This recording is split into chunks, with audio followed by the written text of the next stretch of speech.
Wararka hadda soo gaaraya warbaahinta ayaa waxay sheegayaan in militariga Soomaaliya ay si buuxda ugula wareegeen deegaanka Hawadle oo ah deegaan muhiim u ah isku socodka degmooyinka Balcad iyo sidoo kale Jowhar ee gobolka Shabeellada Hoose iyo Shabeellada Dhexe.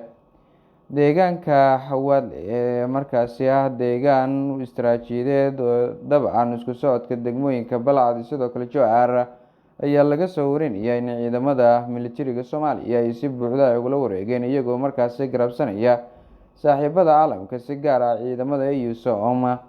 Waxaana halkaasi la sheegay in markaa uu ka dhacay dagaal culus oo u dhexeeya ciidamada dowladda federaalk ee Soomaaliya iyo kooxda Al-Shabaab, iyadoo isla markaana ciidamada dowladda ay u suurto gashay inay la wareegaan deegaanka deegaanka Hawadle oo ah